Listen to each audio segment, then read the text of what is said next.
இன்றைய தேவ செய்தியின் தலைப்பு ரட்சிப்பினால் உண்டாகும் ஆத்தும தாகம். சங்கீத புஸ்தகம் 42வது சங்கீதம் 1வது 2வது வசனங்கள். மானானது நீரோடைகளை வாஞ்சித்து கதறுவது போல தேவனே, என் ஆத்துமா உம்மை வாஞ்சித்து கதறுகிறது. என் ஆத்துமா தேவன் மேல், ஜீவனுள்ள தேவன் மேலேயே தாகமாயிருக்கிறது. நான் எப்பொழுது தேவனுடைய சந்நிதியில் வந்து நிற்பேன்? வேதத்தில் உள்ள இந்த பகுதி ரட்சிக்கப்பட்ட ஒவ்வொருவருக்குள்ளும் இருக்கக்கூடிய அல்லது இருக்க வேண்டிய ஆத்தும தாகத்தை குறிக்கிறது. இது சரீர பிரகாரமான ஒரு தாகத்தை குறிக்கிற வசனம் அல்ல. ஒரு மனிதனுக்குள் இருக்கும் ஆத்துமாவின் கதறல். அந்த ஆத்துமா தேவனை நோக்கி கதறுகிறது. நான் எப்பொழுது தேவனுடைய சந்நிதியில் வந்து நிற்பேன்? இது அவருடைய சந்நிதியில் போய் நிற்கக்கூடிய தாகம். அந்த தாகம் வருகிறதற்கு காரணம் என்ன? இயேசு கிறிஸ்து சொன்னார். வெளிப்படுத்தின விசேஷம் 3வது அதிகாரம் 21வது வசனத்தில், நான் ஜெயங்கொண்டு என் பிதாவினுடைய சிங்காசனத்திலே அவரோடே கூட உட்கார்ந்தது போல ஜெயங்கொள்ளுகிறவன் எவனோ அவனும் என்னுடைய சிங்காசனத்தில் என்னோடே கூட உட்காரும்படிக்கு அருள் செய்வேன். இயேசு கிறிஸ்து சொன்னாரே, நான் ஜெயங்கொண்டு என் பிதாவினுடைய சிங்காசனத்தில் அவரோடு கூட உட்கார்ந்தது போல ஜெயங்கொள்ளுகிறவன் எவனோ அவனும் என்னுடைய சிங்காசனத்தில் என்னோடு கூட உட்கார அருள் செய்வேன் சொன்னாரே. அவரோடு கூட உட்காரக்கூடிய தாகம், அவர் அருகில் போய் நிற்கக்கூடிய ஒரு தாகம். எப்பொழுது அவருடைய சன்னிதானத்திலே போவேன், எப்பொழுது அவருடைய சமூகத்திலே வந்து நிற்பேன்? அங்கலாய்க்கிற, கதறுகிற ஒரு ஆத்துமாவினுடைய தாகத்தை குறித்து சங்கீதக்காரன் மிகவும் அழகாக எழுதியிருக்கிறார். இயேசு கிறிஸ்து தேவனுடைய சிங்காசனத்தில் அவரோடு கூட உட்காருவதற்கு முன்பாக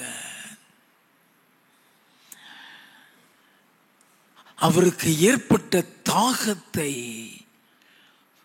முதலாவது நாம் அறிந்து கொள்ள வேண்டும். நீ அவருடைய இரத்தத்தினால் மீட்கப்பட்டு விட்டாயா? உனக்கு பரலோகம் நிச்சயம். உன் பாவங்கள் மன்னிக்கப்பட்டு விட்டதா? நீ தேவனோடு கூட ஒப்புரவாகி விட்டாய். உன்னுடைய எண்ணம், உன்னுடைய சிந்தை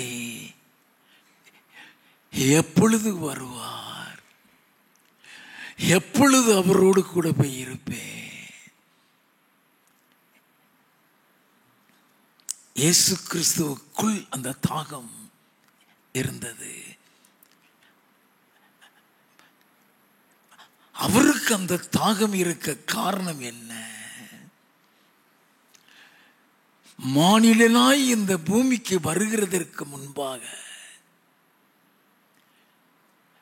பிதாவினுடைய சன்னிதானத்திலே அவர் எப்படி இருந்தார் தெரியுமா? நீதிமொழிகளின் புஸ்தகம் 8வது அதிகாரம் 30வது வசனம். நான் அவர் அருகே செல்ல பிள்ளையாயிருந்தேன், நித்தம் அவருடைய மன மகிழ்ச்சியாயிருந்து எப்பொழுதும் அவர் சமூகத்தில் களி கூர்ந்தேன். நான் அவர் அருகே செல்ல பிள்ளையாயிருந்தேன். எல்லாம் கவனிங்க. நித்தம் அவருடைய மன மகிழ்ச்சியா இருந்து எப்போதும் அவருடைய சமூகத்திலே களி கூர்ந்தேன் என்று சொல்லுகிறாரே. அந்த மன மகிழ்ச்சி, அந்த சந்தோஷத்தை எல்லாம் விட்டு விட்டுதான் நமக்காக, நம்முடைய பாவத்திற்காக நாம் மீட்கப்பட்டு அவரோடு கூட போய் இருக்க வேண்டும் என்பதற்காக அதையெல்லாம் விட்டு விட்டு புறப்பட்டு வந்தார். எபிரேயரின் புஸ்தகம் 10வது அதிகாரம் 7வது வசனத்தில், தேவனே உம்முடைய சித்தத்தின்படி செய்ய இதோ வருகிறேன் என்று சொல்லி வந்தவர் அவருடைய சித்தத்தை செய்து முடித்த பின்பு என்ன சொன்னார் தெரியுமா?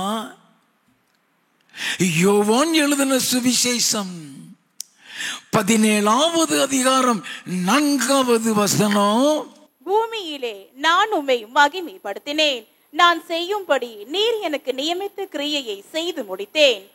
நல்லா கவனிங்க. பூமியிலே நான் உம்மை மகிமைப்படுத்தினேன்,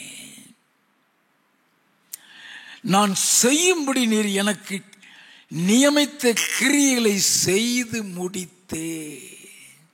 நல்லா கவனிக்க வேண்டும்.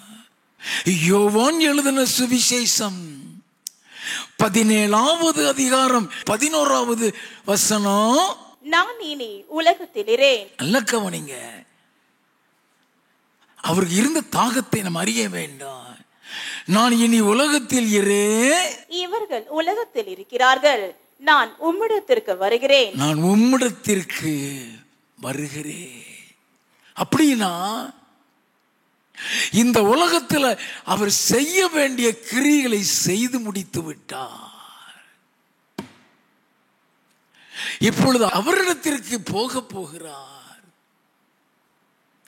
அந்த போகக்கூடிய அந்த காலகட்டத்தில் தான் அவரை சிலுவையில் அறைந்திருக்கிறாங்க. அவருடைய ஆத்துமா அவரை விட்டு பிரிய போகிறது.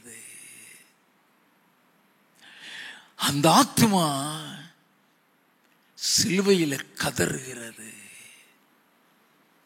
எப்படி கதறியதான்?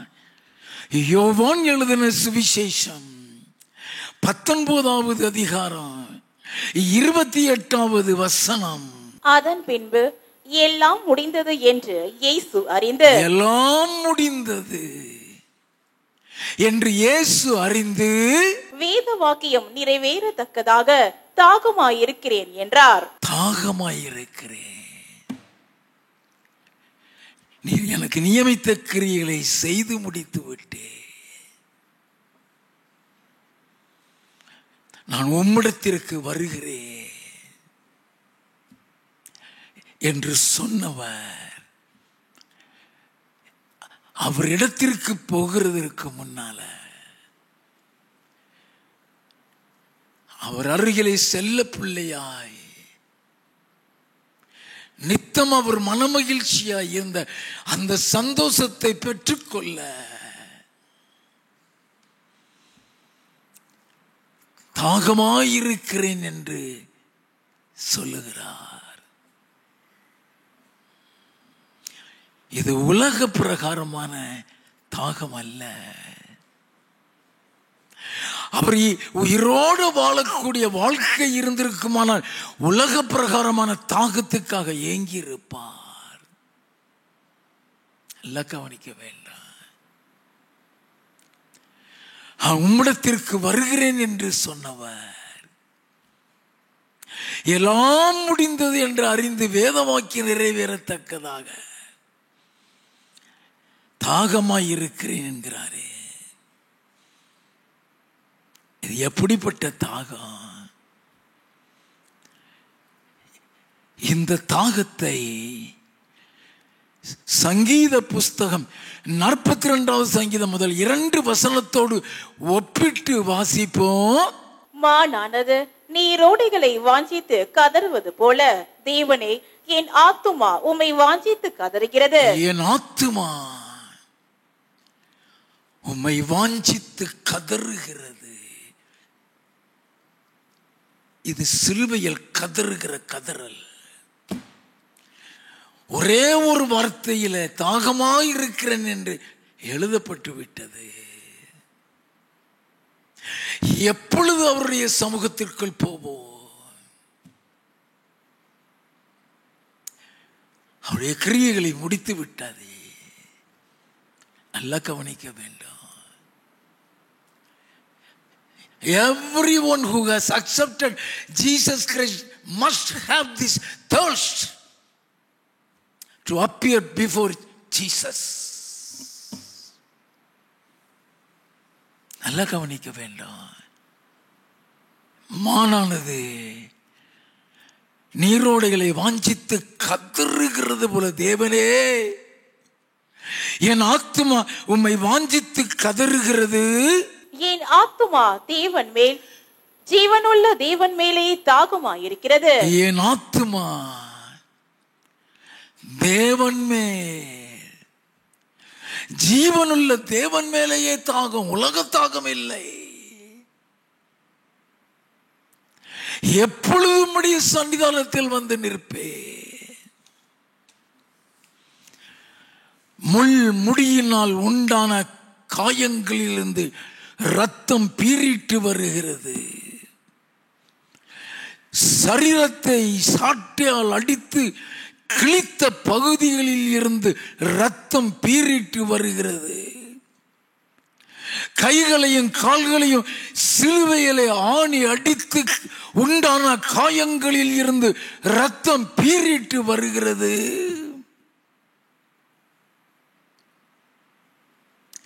அந்த இரத்தத்தின் நிமித்தம் அவருடைய முகம் அந்த கேளடைந்தது. அவரை பார்க்கத்தக்க ரூபம் அவருக்கு இல்லை. இரத்த வெள்ளத்தில் மிதந்து கொண்டிருக்கிற இயேசு, நான் இனி உலகத்தில் இரேன் உம்மிடத்திற்கு வருகிறேன் என்று சொன்னவர் உயிர் வாழக்கூடிய தண்ணீருக்காக தாகமாயிருக்கிறேன் என்று சொல்லுவாரா? அவருடைய ஆத்துமா பிரிய போகிறதே. எப்பொழுது உம்முடைய சன்னிதானத்தில் வந்து நிற்பே. அவர் சன்னிதானத்தில் செல்ல பிள்ளையாய் இருந்தவர் அல்லவா? நித்தமும் மனமகிழ்ச்சியாக அவரோடு கூட கலிகூர்ந்து கொண்டிருந்தவர் அல்லவா? வேதனைகளையும் பாடுகளையும் அனுபவித்துக் கொண்டிருக்கிற அவர்களுடைய ஆத்துமா கதறுகிறது. எப்பொழுது தேவனே, எப்பொழுது உம்முடைய சன்னிதானத்திலே வந்து நிற்பே. அதனால் தான் இயேசு கிறிஸ்து சொன்னார், யோவான் எழுதின சுவிசேஷம் 16வது அதிகாரம் 33வது வசனத்திலே, உலகத்தில் உங்களுக்கு உபத்திரவம் உண்டு, நான் உலகத்தை ஜெயித்தேன் என்று சொன்னாரே. உலகத்தை ஜெயித்தவர் தான். வெளிப்படுத்தல் 3:21 நான் ஜெயங்கொண்டு என் பிதாவினை சிங்காசனத்தில் அவரோடு கூட உட்கார்ந்தது போல ஜெயம் கொள்ளுகிறவன் எவனோ அவனும் என்னோடு கூட என்னுடைய சிங்காசனத்தில் உட்கார அருள் செய்வேன் என்று சொன்னார். அதைத்தான் சங்கீதக்காரன் விளக்குகிறான். மானானது நீரோடைகளை வாஞ்சித்து கதறுகிறது போல தேவனே, என் ஆத்துமா உம்மை வாஞ்சித்து கதறுகிறது. ரியாலிட்டி. மானுக்கு தண்ணீர் தாகத்தினால் வறண்டு துவண்டு போயிருக்கும் பொழுது எங்காவது தண்ணீர் கிடைக்குமா என்று நீரோடைகளை தேடி தேடி வாஞ்சித்து கதறுமா. அப்படி மானானது நீரோடைகளை வாஞ்சித்து கதறுகிறது போல என் ஆத்துமா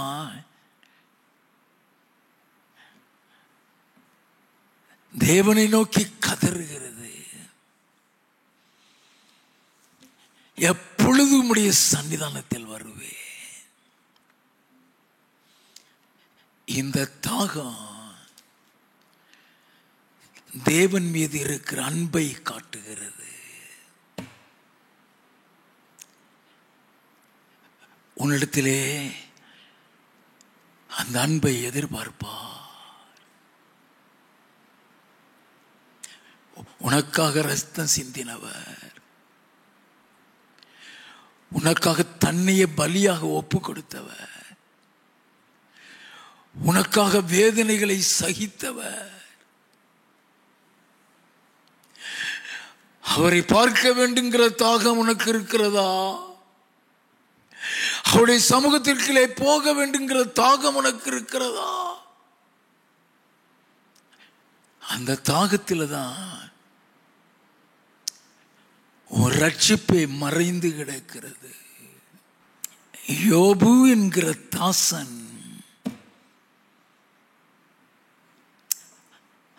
அவருடைய சன்னிதானத்தில் போக வாஞ்சித்து கதறுகிறான். யோபுவின் புஸ்தகம் 19வது அதிகாரம் 25வது வசனத்தில் இருந்து வாசிக்க கேட்போம்.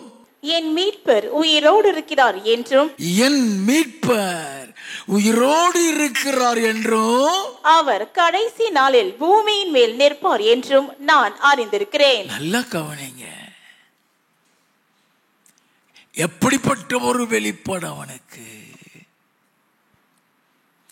அவர் கடைசி நாளில் பூமியின் மேல் நிற்பார் என்று நான் அறிவேன். என் மீட்பர் உயிரோடு இருக்கிறார் ஐயா. வாசிப்போம். இந்த என் தோல் முதலானவை அழுகி போன பின்பு நான் என் வம்சத்தில் இருந்து தேவனை பார்ப்பேன். அவரை நானே பார்ப்பேன். அந்நிய கண்கள் அல்ல, என் கண்களே அவரை காணும். என் மாமிசத்தில் இருந்து பார்ப்பேன். அதைத்தானே அப்போஸ்தலனாகிய பவுல் கிறிஸ்துவுக்குள் மரித்தவர்கள் முதலாவது எழுந்திருப்பார்கள் என்று சொன்னாரே, அந்த மாமிச கண்ணை சொல்லுகிறான். அவரை பார்ப்பே, அவரை பார்ப்பே. வாசிப்போ. இந்த வாஞ்சையால் என் உள்ளந்திரியங்கள் எனக்குள் சோர்ந்து போகிறது. உள்ளந்திரியங்கள் எனக்குள் சோர்ந்து போகிறது.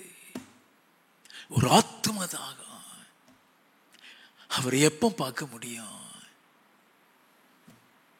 எவ்வளோ நாள் இருக்கிறது.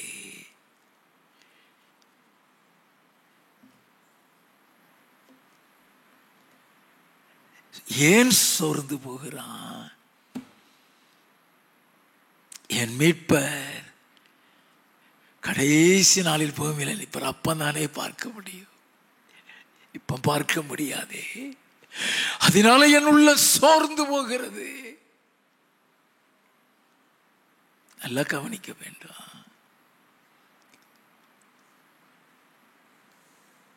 இயேசு கிறிஸ்து சொன்னார், யோவான் எழுதின சுவிசேஷம் 14வது அதிகாரம் முதல் 3 வசனங்களை வாசிக்க கேட்போம். உங்கள் இருதயம் கலங்காதிருப்பதாக தேவனிடத்தில் விசுவாசமாயிருங்கள், என்னிடத்திலும் விசுவாசமாயிருங்கள். என் பிதாவின் வீட்டில் அநேக வாசஸ்தலங்கள் உண்டு. அப்படி இல்லாதிருந்தால் நான் உங்களுக்கு சொல்லி இருப்பேன். ஒரு ஸ்தலத்தை உங்களுக்காக ஆயத்தம் பண்ண போகிறேன். நான் போய் உங்களுக்காக ஸ்தலத்தை ஆயத்தம் பண்ணின பின்பு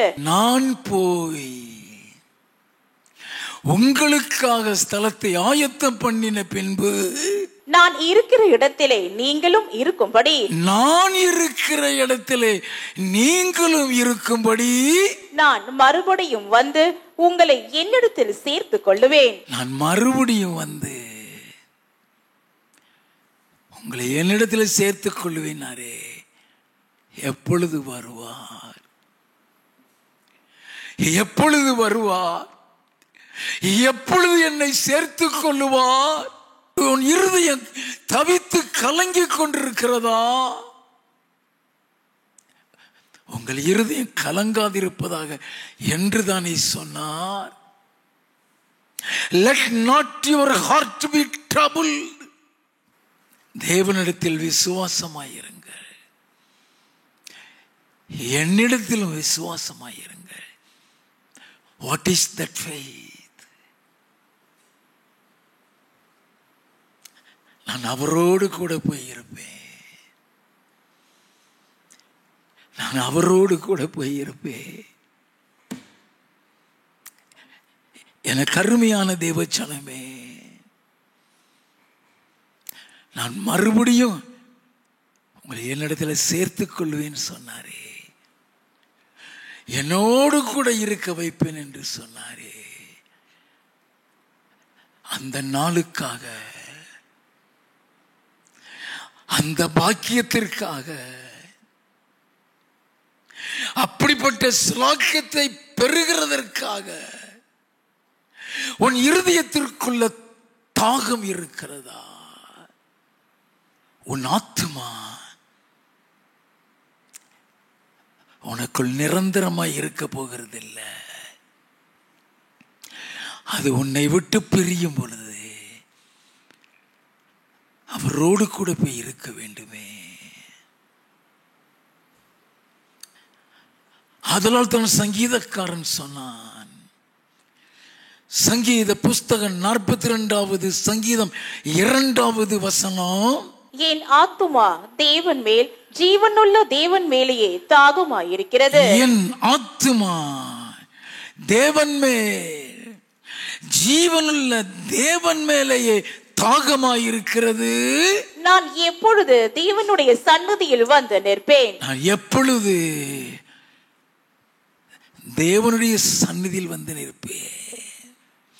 5வது வசனம், என் ஆத்துமாவே நீ ஏன் கலங்குகிறாய்? என் ஆத்துமாவே நீ ஏன் கலங்குகிறாய்? ஏன் எனக்குள் தியங்குகிறாய்? தேவனை நோக்கி காத்திரு, தேவனை நோக்கி காத்திரு. அவர் சமூகத்து ரட்சிப்பு நிமித்தம் நான் இன்னும் அவரை துதிப்பேன். அவர் சமூகத்து ரட்சிப்பு நிமித்தம் இன்னும் நான் அவரை துதிப்பேன். என் ஆத்துமாவே ஏன் கலங்குகிறாய்? ஏன் எனக்குள் திகைக்கிறாய்? இதைத்தானே என் இயேசு சொன்னார், உங்கள் இருதயம் கலங்காதிருப்பதாக. தேவனிடத்தில் விசுவாசமாயிருங்க, என்னிடத்திலும் விசுவாசமாயிருங்க. ஏன் உங்கள் இருதயம் கலங்காதிருக்கட்டும் சொல்லுகிறார். இன்னும் உனக்கு அந்த தாகம் வரவில்லையே. என் ஆத்துமாவே ஏன் கலங்குகிறாய்? ஏன் எனக்குள் திகைக்கிறாய்? தேவனை நோக்கி காத்திரு.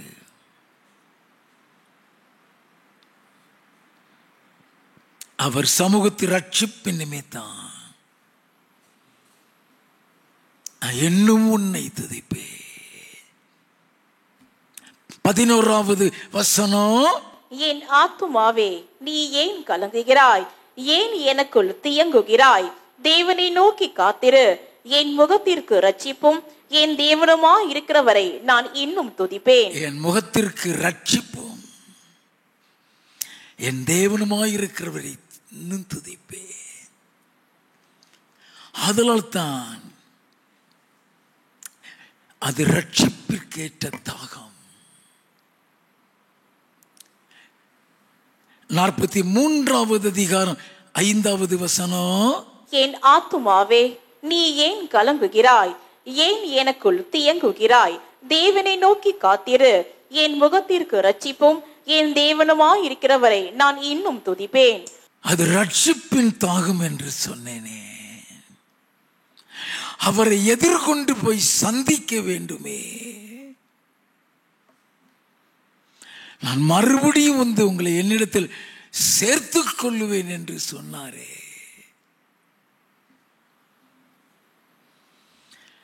அவரை சந்திக்க நீ ஆயத்தமாய் இருக்கிறாயா? அது ஆயத்தம் இல்லாததுனால தானே உன் இருதயம் கலங்குகிறது. உன் இருதயம் திகைக்கிறது. ஆத்ம தாகம் வேண்டுமே. நமக்குள் இருக்கிற ஆத்மா அழிந்து போய்விடக் கூடாதே. 1 கொரிந்தியரின் புஸ்தகம் 15வது அதிகாரம் 50வது வசனத்திலே அப்போஸ்தலனாகிய பவுல் எழுதுகிறார், மாமிசமும் இரத்தமும் தேவனுடைய ராஜ்யத்தை சுதந்தரிப்பதில்லை. இந்த மாமிசமும் இந்த இரத்தமும் தேவனுடைய ராஜ்யத்தை சுதந்தரிக்காது. அழிவுள்ளது அழியாமையை சுதந்திரிக்கிறது இல்லை. இதோ ஒரு ரகசியத்தை அறிவிக்கிறேன். 1 கொரிந்தியர் 15:51 சொன்னாரே, அவன் எல்லாரும் நித்திரை அடைவதில்லை, ஆகிலும் கடைசி அக்காலம் தொனிக்கும் பொழுது ஒரு நிமிடத்தில் ஒரு இமைப்பொழுதில் மறுரூபமாக்கப்படுவோம். மரித்தோர் அழிவில்லாதவர்களாய் எழுந்திருப்பார்கள். நாமும் மறுரூபமாக்கப்படுவோம். அதற்காக தான் ஆத்மா தவிக்கிறது. ஆத்மா தவிக்கிறது. எப்பொழுது ஒரு சன்னிதானத்தில் போவேன்.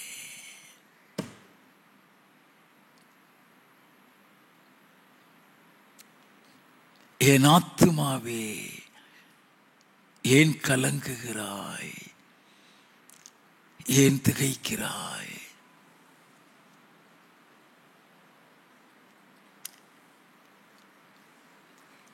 நல்லா கவனிக்க வேண்டும். தேவனை நோக்கி காத்திரு. வெயிட்.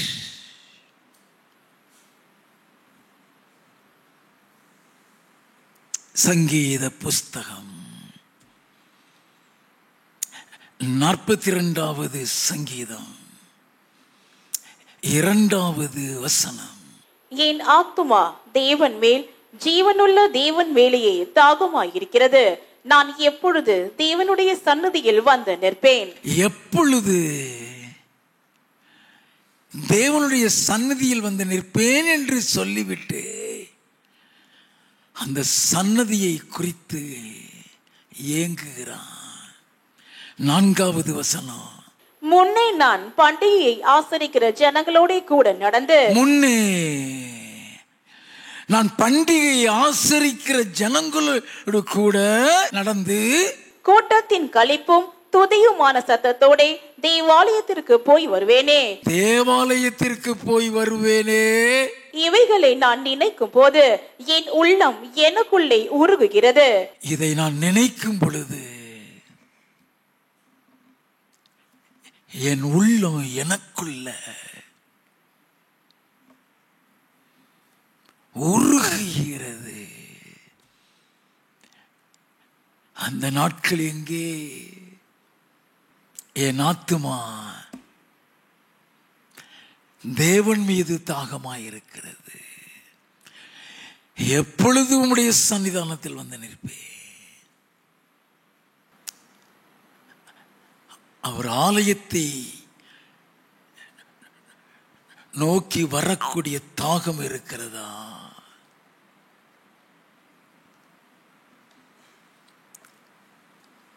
நல்ல கவனிங்க.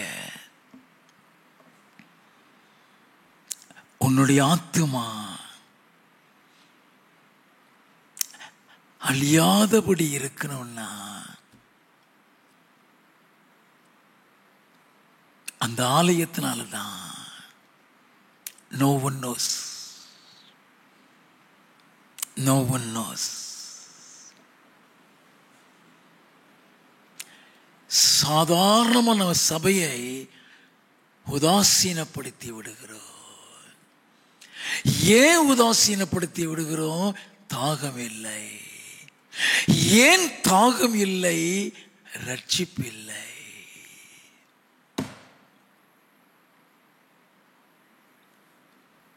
உபாகமம் 4வது அதிகாரம் 9வது 10வது வசனங்களை வாசிக்க கேட்போம். ஓரேபிலே உன் தேவனாகிய கர்த்தருக்கு முன்பாக நீ நிற்கும் போது கர்த்தர் என்னை நோக்கி ஜனங்களை என்னிடத்தில் கூடி வர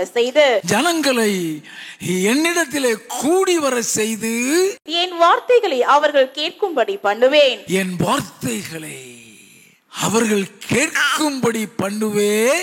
அவர்கள் பூமியில் உயிரோடு இருக்கும் நாளெல்லாம் எனக்கு பயந்திருக்கும்படி. அவர்கள் பூமியில உயிரோடு இருக்கிற நாளெல்லாம் எனக்கு பயந்திருக்கும்படி அவைகளை கற்றுக்கொண்டு தங்கள் பிள்ளைகளுக்கும் போதிக்க கடவர்கள் என்று சொல்லிய நாளில் ஓரேபிலே உன் தேவனாய கர்த்தருக்கு முன்பாக நீ நிற்கும் போது கர்த்தர் என்னை நோக்கி ஜனங்களை என்னிடத்திலே கூடி வர செய்து என் வார்த்தைகளை கேட்கும்படி பண்ணுவேன்.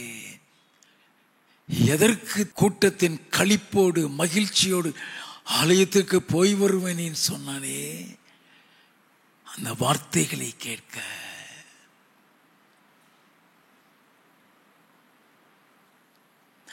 வசனத்தாகும் என்று சொல்லுகிறது. அதிகாலையில் எழுந்துடைய வசனத்துக்கு காத்திருந்தேன் என்று சொன்னானே, அது உன் வீட்டிலே ஏற்படுகிற தாகம். நல்லா கவனித்துக் கொள்ள வேண்டும்.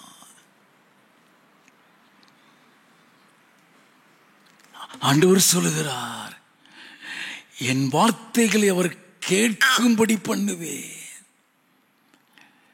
அவர்கள் பூமியிலே உயிரோடு இருக்குனாலெல்லாம் எனக்கு பயந்திருக்கும்படி அவைகளை கற்றுக்கொண்டு தங்கள் பிள்ளைகளுக்கு போதிக்க கடவுள் என்று சொல்லிய நாளில் உன் கண்கள் கண்ட காரியங்களை நீ மறவாத படிக்கும்.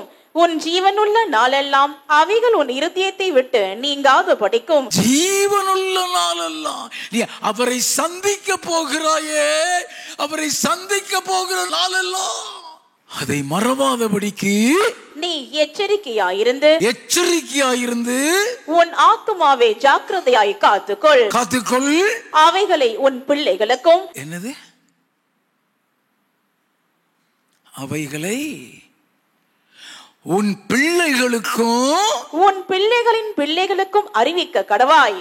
உன் பிள்ளை அந்த பாதையில் நடத்து. உன் பிள்ளை அந்த பாதையில் நடத்து.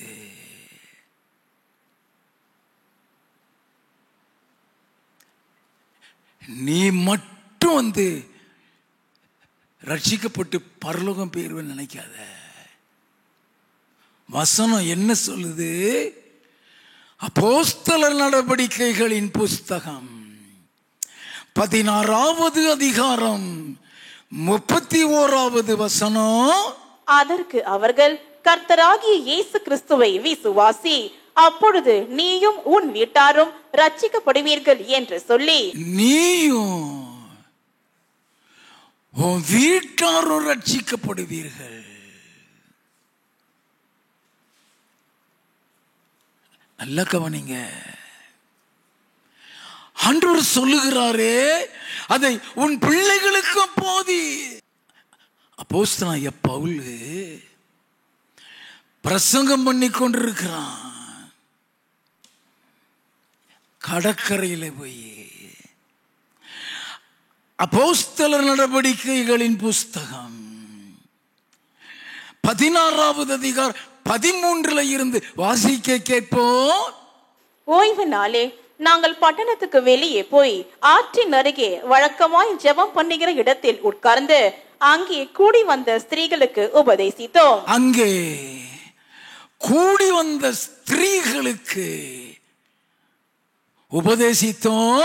அப்பொழுது தியத்தீரா ஊராலும் இரத்தாம்பரம் விற்கிறவளும் தேவனை வணங்குகிறவளும் ஆகிய லீதியாள் என்னும் பேருள்ள ஒரு ஸ்திரீ கேட்டுக்கொண்டிருந்தாள். கேட்டுக்கிட்டு இருக்கிறா.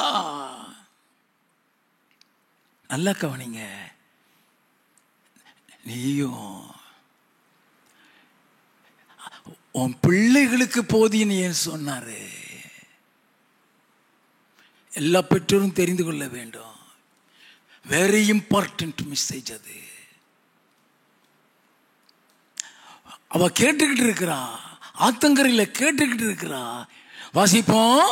பவுல் சொல்லியவைகளை கவனிக்கும்படி கர்த்தர் அவள் இருதயத்தை திறந்தருளினார். கர்த்தர் அவள் இருதயத்தை திறந்தருளினார்.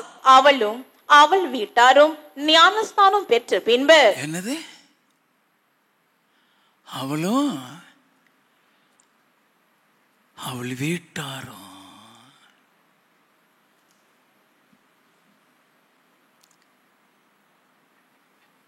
நீ மாத்திரம் ரட்சிக்கப்படுறது இல்லை. யோசுவா சொன்னானே, யோசுவாவின் புஸ்தகம் 24வது அதிகாரம் 15வது வசனத்தின் பிற்பகுதி, நானும் என் வீட்டாருமோ வென்றால் கர்த்தரையே சேவிப்போம் என்றான். அல்ல, நானும் என் வீட்டாருமோ வென்றார். நல்ல கவனிங்க. நான் மட்டும் ரட்சித்தா போது நினைக்காத. அங்க போக முடியாது. நீ பிள்ளைய பெறாம இருந்தீனா போயிருவ.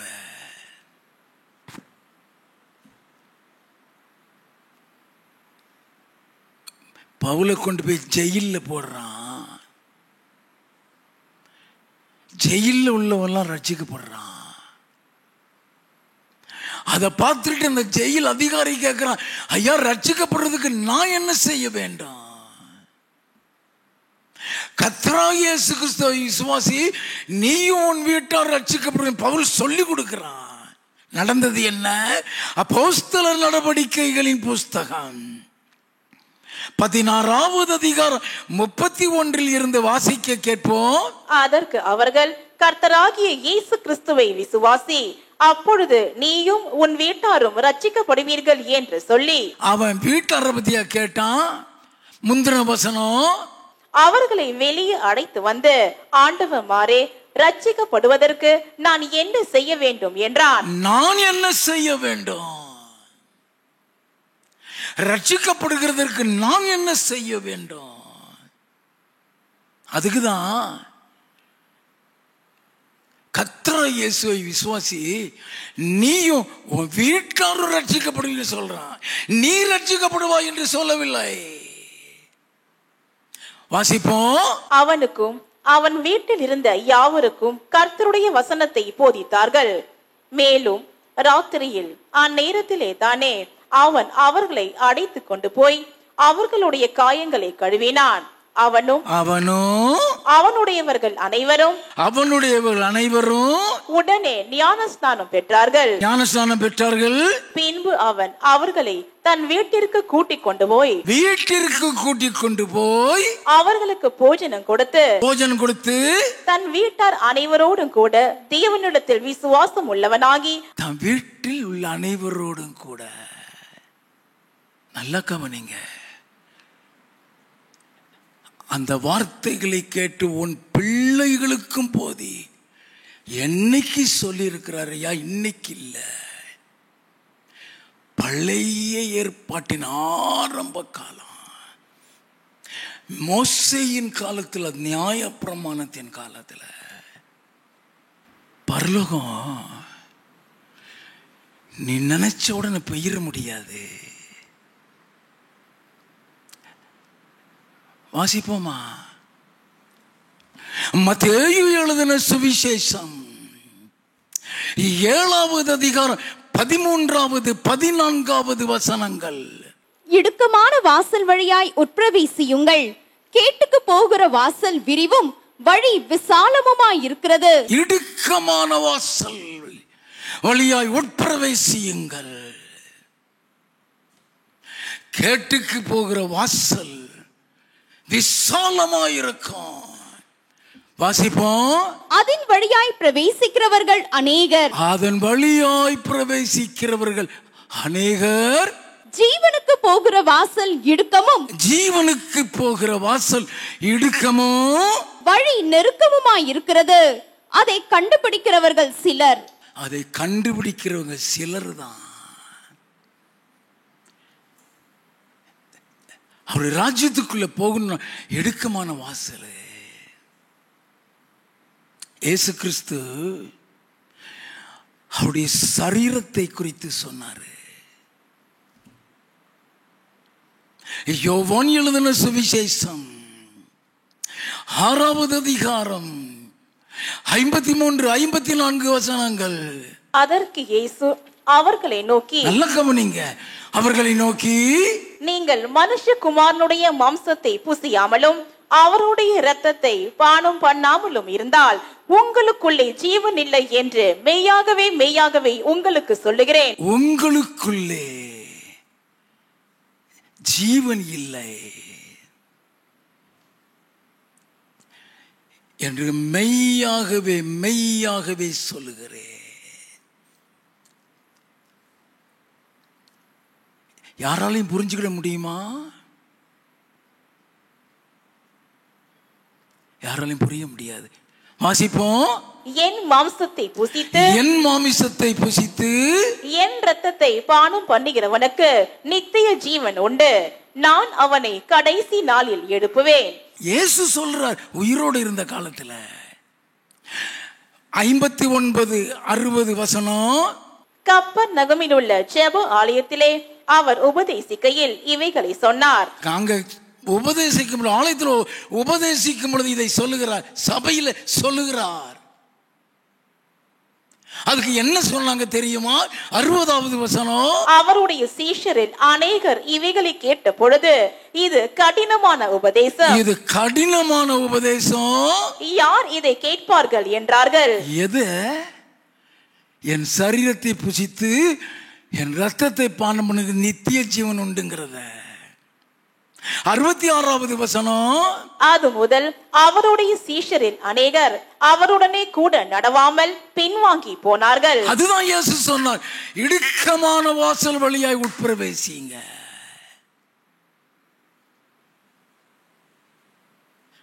இடுக்கமான வாசல்.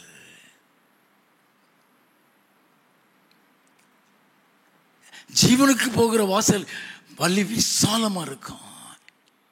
நீ எப்படினாலும் நீ வாழலாம், நீ எங்கனாலும் போகலாம், நீ எந்த கல்யாணத்துக்குனாலும் நீ போகலாம். ஆனா அவர் கட்டளைக்குள்ள நீ வந்துட்டீன்னா எல்லா கல்யாணத்துக்கும் போக முடியாது, எல்லா ஃபங்க்ஷனும் நீ அட்டெண்ட் பண்ண முடியாது.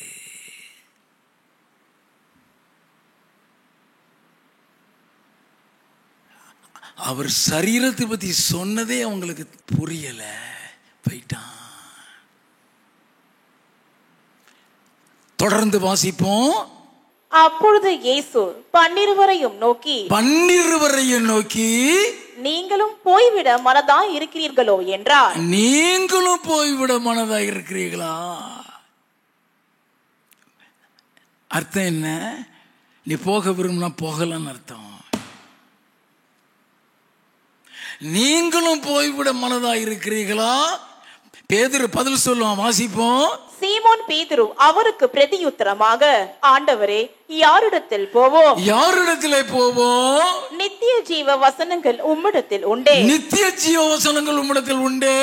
நீர் ஜீவனுள்ள தேவனுடைய குமாரனாகிய கிறிஸ்து என்று நாங்கள் விசுவாசித்தும் அறிந்தும் இருக்கிறோம் என்றான். நீர் ஜீவனுள்ள தேவனுடைய குமாரனாகிய கிறிஸ்து என்று நாங்கள் அறிந்தும் விசுவாசித்தும் இருக்கிறோம்.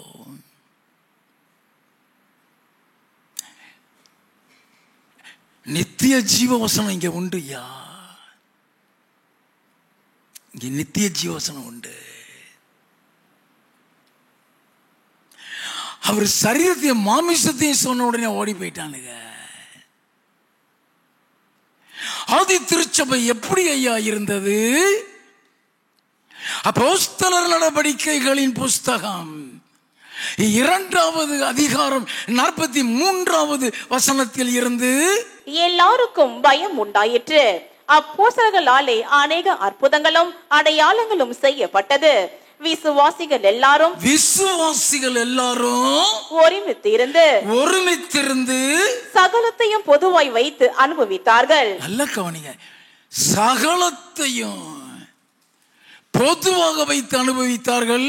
காணியாட்சிகளையும் ஆஸ்திகளையும் விற்று ஒவ்வொருவனுக்கும் தேவையானதற்கு தக்கதாக அவைகளில் எல்லாருக்கும் பகிர்ந்து கொடுத்தார்கள். நல்ல கவனிங்க, காணியாட்சிகளையும் ஆஸ்திகளையும் விற்று ஒவ்வொருவனுக்கும் தேவையான தக்கதாக அவை எல்லாருக்கும் பகிர்ந்து. Christ love.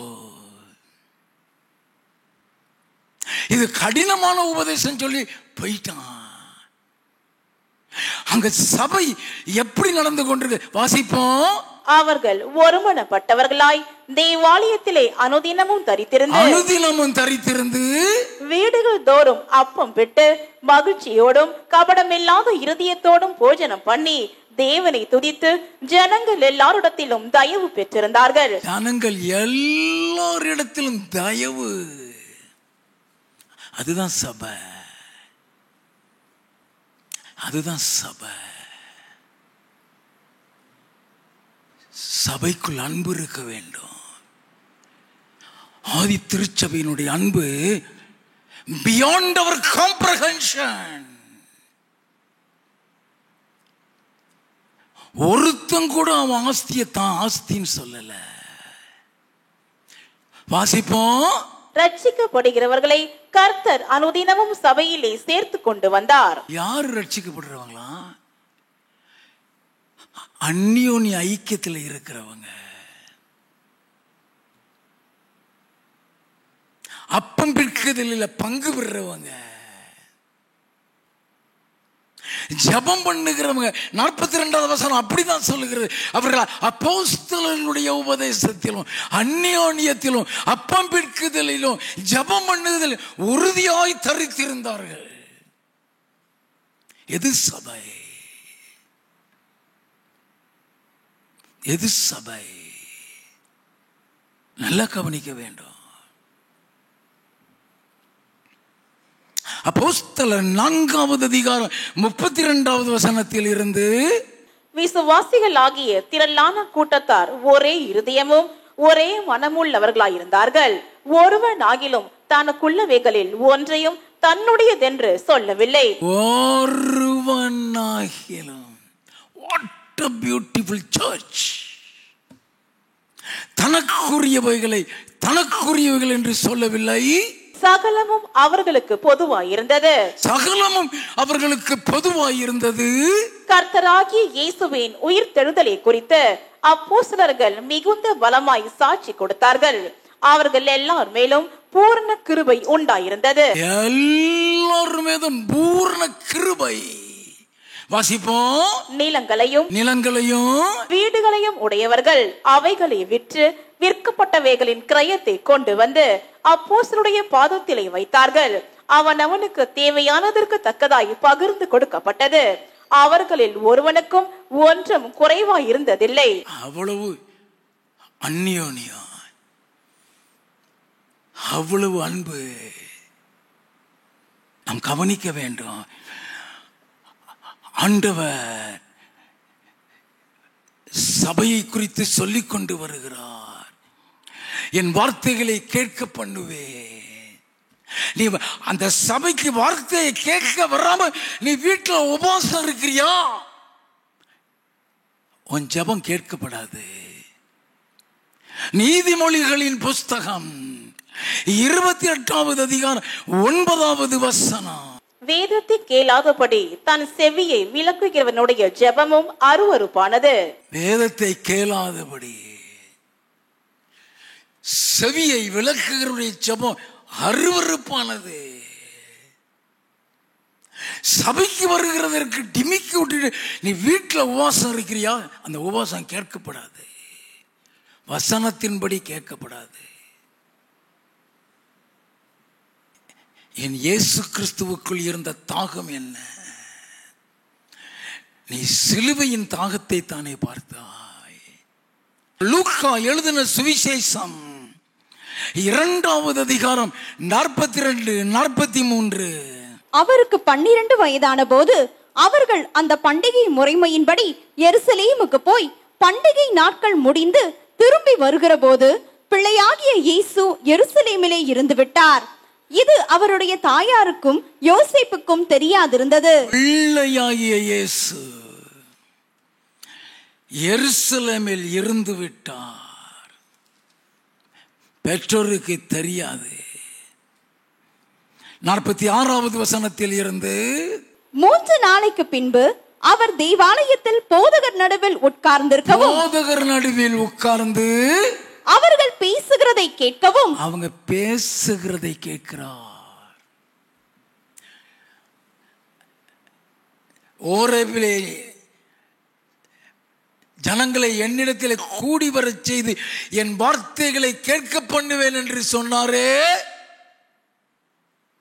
இயேசு போதகர் நடுவில் அவருடைய வார்த்தைகளை கேட்கிறார். அவர்களை வினாவவும் கண்டார்கள். அவர் பேச கேட்ட யாவரும் அவருடைய புத்தியையும் அவர் சொன்ன மாறுதரங்களையும் குறித்து பிரமித்தார்கள். அவர் சொன்ன மாறுதலையும் குறித்து பிரமித்தார். ஏன்னா சிறு பிராயத்தில் இருந்து அந்த ஆலயத்துக்கு கொண்டு வந்து போய் கொண்டிருக்கிறாங்க. வாசிப்போம். தாய் தகப்பன் மாறும் அவரை கண்டு ஆச்சரியப்பட்டார்கள். அப்பொழுது அவருடைய தாயார் அவரை நோக்கி மகனே, ஏன் எங்களுக்கு இப்படி செய்தாய்? நல்ல கவனிங்க. ஏன் எங்களுக்கு இப்படி செய்தாய்? இதோ உன் தகப்பனும் நானும் விசாரத்தோடு உன்னை தேடினோமே என்றாள். அதற்கு அவர் நீங்கள் ஏன் என்னை தேடினீர்கள்? ஏன் என்னை தேடினீர்கள்? என் பிதாவுக்கு அடுத்தவைகளில் நான் இருக்க வேண்டியதென்று அறியீர்களா என்றார். நான் இங்கே இருக்கிறவன் இல்லம்மா, என் பிதாவுக்கு அடுத்தாக்கள் நான் இருக்க வேண்டியவன். நான் இங்க அட்டன் பண்ணதான் அங்க போக முடியும். என் பிதாவுக்கு அடுத்தவைகளில் நான் இருக்க வேண்டியது நெக்ஸ்ட் டு ஹிஸ் ஃபாதர். ஆங்கிலத்தில் போட்டிருக்கோம். What does it mean? அவர் எங்க இருக்க வேண்டியவரா? மார்க் எழுதின சுவிசேஷம் 16வது அதிகாரம் 19வது வசனம். இவ்விதமாய் கர்த்தர் அவர்களுடனே பேசின பின்பு பரலோகத்துக்கு எடுத்துக் கொள்ளப்பட்டு தேவனுடைய வலது பாரிசத்தில் உட்கார்ந்தார். தேவனுடைய வலது பாரிசத்தில் நான் அங்க இருக்க வேண்டியவமா? நான் அங்க இருக்க வேண்டியவா? நீ அங்க இருக்கணும்னா இந்த ஆலயத்தை குறித்த தாகம் உனக்கு இருக்க வேண்டும். ஆலயத்தை குறித்த தாகம் நல்லா கவனிக்க வேண்டும். என் இயேசுக்குள் அந்த தாகம் அந்த இடத்தோட போகல. அவரு எபிரேயரின் புஸ்தகம் 10வது அதிகாரம் 25 முதல் 27 வசனங்கள். சபை கூடி வருதலை சிலர் விட்டு விடுகிறது போல, சபை கூடி வருகிறதை சிலர் விட்டு விடுகிறது போல நாமும் விட்டு விடாமல் ஒருவருக்கொருவர் புத்தி சொல்ல கடவோம். ஒருவருக்கொருவர் புத்தி சொல்லு. சபை கூடி வருதலை விட்டுறாத. வாசிப்போம். நாளானது சமீபித்து வருகிறதை எவ்வளவாய் பார்க்கிறீர்களோ அவ்வளவாய் புத்தி சொல்ல வேண்டும். நல்ல கவனிக்க வேண்டும். வசனம் சொல்லுதியா, நாளானது எவ்வளவு சமீபித்து வருகிறதை பார்க்கிறீர்களோ அவ்வளவாய் புத்தி சொல்லு. சபையை விட்டுறாதானே. இயேசு வந்தா போக முடியாது. வீட்டில் இருக்கிறவங்க வசனத்தின்படி சொல்றேன்.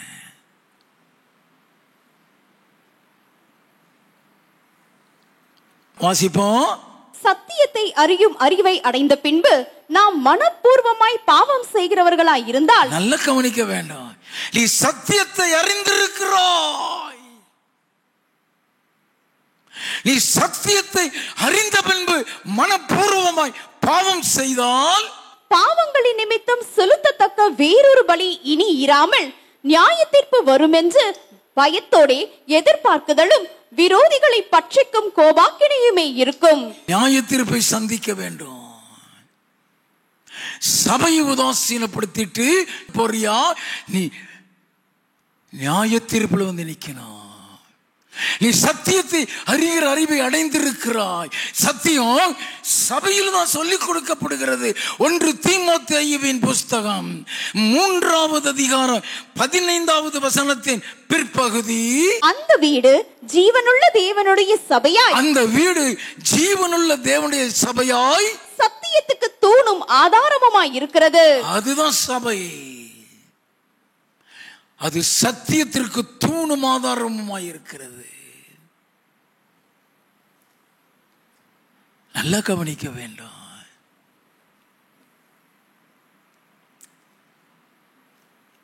ஆத்தும தாகத்தில் ஒன்று சபை. இந்த தேவ செய்தி தொடரும்.